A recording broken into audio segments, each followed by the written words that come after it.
C'est un petit peu la panique sur les marchés, surtout évidemment pour les Européens, puisqu'on est en train de leur dire qu'au mois de juin, l'USDT va disparaître de leur vie, ils vont devoir faire autrement, ça va être la mort qui tue, mais en fait, en réalité, c'est pas si grave que ça, sachez que vous avez déjà vécu le même problème avec le BUSD, et que c'est passé crème, plus personne limite s'en rappelle, alors que le BUSD a disparu de la circulation. Donc, si tu veux savoir un petit peu les impacts, un peu l'histoire de tout ça, des stablecoins, etc., et de bien comprendre les impacts réels que ça aura pour toi, eh bien, tout simplement, ce que je vais te proposer, et à mon avis, c'est très intéressant de suivre ça, c'est une vidéo complète sur le sujet de l'interdiction de l'USDT en Europe. Le sujet t'intéresse, et j'espère évidemment que le sujet t'intéresse, car c'est vraiment un sujet intéressant qui pourrait d'ailleurs toucher d'autres continents finalement, mais pas forcément que pour l'USDT. Eh ben, on y va. Let's go!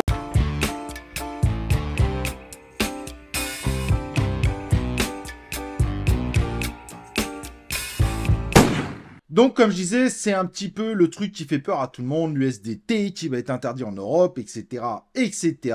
Mais en fait, il n'y a pas forcément beaucoup de panique à avoir et tu vas voir que c'est pas si grave que ça. Au passage, n'oublie pas évidemment de t'inscrire sur la chaîne YouTube, d'activer les cloches de notif pour recevoir mes prochaines vidéos et mes prochains lives en notification. N'oublie pas le petit like et le petit commentaire sur cette vidéo afin de soutenir cette chaîne qui, je te le rappelle, est 100% crypto, 100% vente, 100% no bullshit.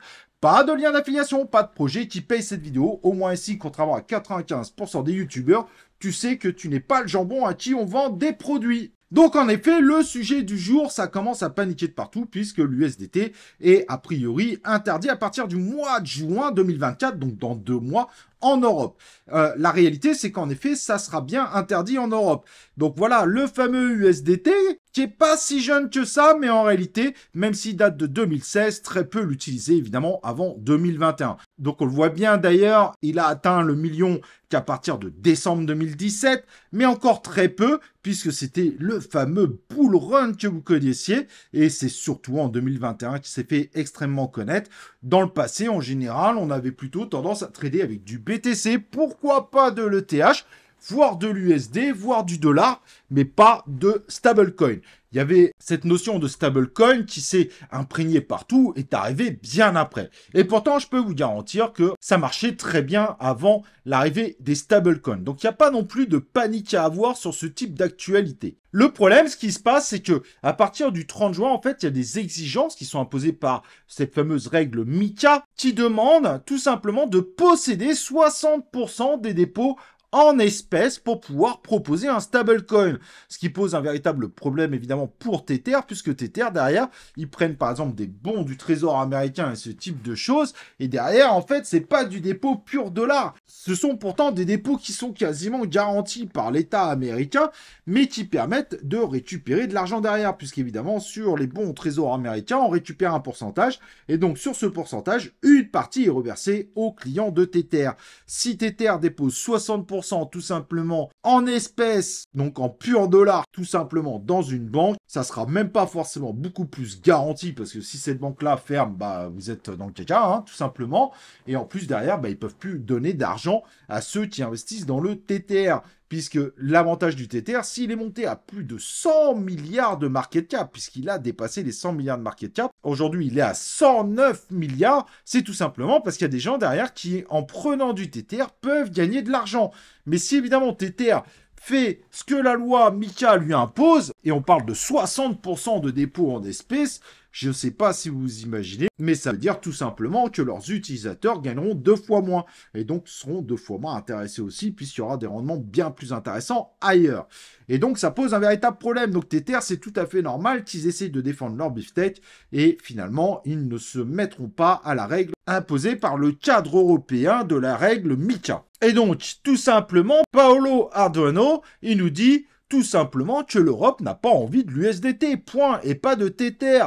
Nous avons demandé à la Banque Centrale Européenne, BCE, et aux régulateurs européens de nous permettre de garder 100% en bons de trésor de la BCE. C'est exactement ce que nous faisons aux États-Unis. Nous avons environ 90 milliards de dollars en bons de trésor américains. Nous pourrions faire la même chose en Europe. Nous pourrions être l'un des plus grands acheteurs de la dette européenne. Mais non, ils nous demandent de garder nos dépôts en espèces. Ça serait plus simple si le régulateur européen nous disait « Nous ne voulons pas de vous », au moins ils seraient francs. En réalité, ils augmentent le risque systémique. Et évidemment, ils n'ont pas tort, car malheureusement, garder tout cet argent en dépôt, c'est extrêmement dangereux. Imaginez la banque à ferme. Alors oui, il y a quelques garanties, mais on n'est pas à ces niveaux de garantie. Au moins avec des bons au trésor, on n'est pas embêté. Mais non, ils n'en veulent pas. Donc c'est vrai que c'est très suspect comme réaction. Et c'est un peu une façon de mettre la guerre aux stablecoins, ou en tout cas aux très gros stablecoins. Et pourtant, ça aiderait la dette européenne, justement. C'est ça qui est assez curieux. Et c'est ça qui est en opposition, puisque les bons au trésor, évidemment, sont garantis en plus par la BCE. Mais bon, c'est la vie, c'est les aléas, évidemment, dans l'univers de la crypto-monnaie. Et donc, dans un certain nombre de plateformes qui veulent être 100% compliant avec, évidemment, l'univers européen, pour les Européens, l'USDT devrait disparaître.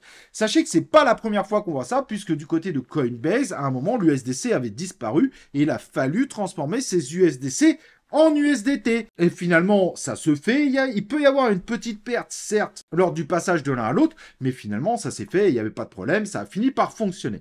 Et là, ça va être la même chose, finalement, vos USDT. Par exemple, si vous êtes sur une plateforme comme Binance, je vous rappelle que Binance ont fait supprimer le BUSD, les paires de trading, et finalement, vos BUSD sont devenus des USDT, USDC, etc., etc.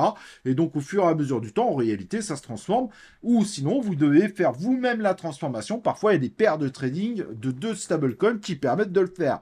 Mais en tout cas, même si ces paires de trading vont disparaître, ça n'empêchera pas que vous pourrez récupérer vos USDT, que ce soit sur une clé Ledger ou autre, ou de pouvoir éventuellement les transformer en autre chose. Donc, il n'y a pas non plus de panique à avoir, et vous aurez toujours d'autres stablecoins possibles à l'utilisation, car certains, évidemment, essaieront de se conformer, même si, évidemment, aujourd'hui, c'est un petit peu compliqué de se conformer par rapport à la loi MiCA qui est imposée par les lois européennes. Mais ce ne sont pas des phénomènes nouveaux, c'est pas la première fois qu'on perd la présence d'un stablecoin, que ce soit au niveau mondial ou au niveau d'une zone bien particulière. Rappelez-vous de l'USDC, rappelez-vous évidemment du BUSD, rappelez-vous que tout ça a déjà existé. Dans le passé, on tradait avec autre chose, on tradait avec du BTC, avec de l'ETH, parfois on tradait avec l'USD, voire pour certains l'euro, bien qu'en effet, aujourd'hui, un certain nombre de pays en Europe, ça les arrange pas de trader en euros, puisque le trading impose de la plus-value ou différentes taxes. Forcément, vous aurez compris que les stablecoins sont donc fortement utiles.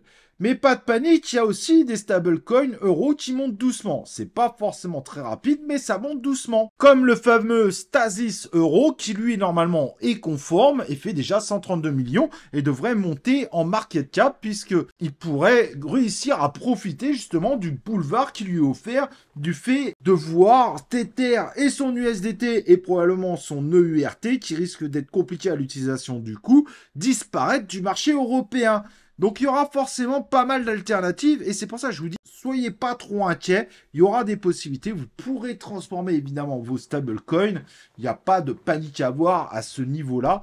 En réalité, en général, quand un stablecoin disparaît, on s'adapte très vite et vous verrez que vous vous habituerez très très vite. Il y a 5 ans, je vous dis, les stablecoins, on les utilisait même pas pour trader.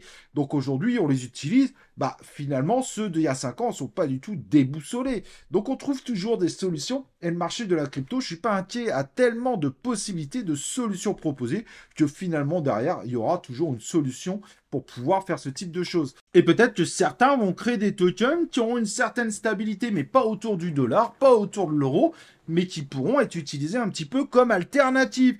Je pense que le monde de la crypto a beaucoup d'idées pour pouvoir vraiment trouver des alternatives futures et je suis vraiment pas inquiet personnellement là-dessus. À chaque fois qu'on a eu ce type d'actualité, à chaque fois ça s'est très bien passé et c'est passé crème. L'USDC, plus personne se rappelle de l'exclusion de l'USDC sur Coinbase, plus personne se rappelle de l'exclusion du BUSD sur Binance, finalement, c'est passé tranquille et il n'y a pas de malaise. Tout se passe extrêmement bien et personne n'est mort dans l'histoire. Le seul qui a été douloureux, évidemment, c'est l'UST, mais c'est complètement différent puisque c'est le Luna qui a sombré et l'UST a sombré totalement. Mais là, on est dans un cas extrême, un cas à part, et on est plutôt dans un cas à la limite du scam. Mais sinon, hors cela, honnêtement, il n'y a pas d'inquiétude à avoir de voir, certes aujourd'hui, l'USDT est de loin le stablecoin le plus populaire, mais il sera très rapidement remplacé dans les communautés par les exchanges, et vous y verrez que du feu, vous continuerez à utiliser les exchanges de la même façon, avec des façons qui vont évoluer dans le futur,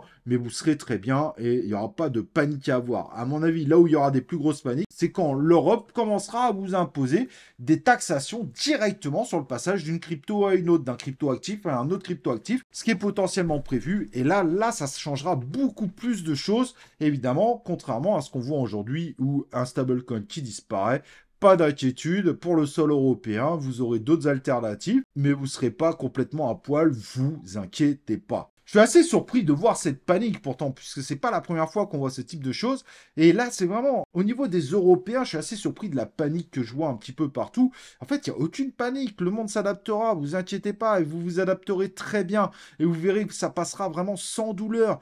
Vraiment, mais ne paniquez pas. Regardez, avec le BUSD, Binance a été très malin. Finalement, vous ne pouvez plus trader en BUSD, mais vous avez encore la possibilité de transformer vos BUSD sur un autre stablecoin, et ça passe crème, et personne s'en plaint. Je suis sûr que même au moment où je t'ai répété ça, tu te rappelais même plus qu'il y avait cette histoire-là, tellement que c'est passé crème. Donc vraiment, restez dans votre philosophie que les stablecoins, il y en aura d'autres, où il y aura d'autres techniques pour trader. Sachez qu'il y a 5, 6, 7 ans, on tradait même pas en stablecoin. On était obligé de faire des trucs un petit peu plus complexes ou de passer par des monnaies fiat. Donc, vous voyez, ça change, ça évolue. Foncez, vous inquiétez pas, c'est pas ça qui mettra à mal vos crypto-monnaies. Vraiment, ne paniquez pas par rapport à ça, mes amis européens. Il n'y a pas de problème là-dessus. Évidemment, cette règle par rapport à MiCA ne concerne que le territoire européen, ne concerne pas la Suisse, ne concerne pas le Canada. Le Canada a d'autres problèmes d'ailleurs au passage.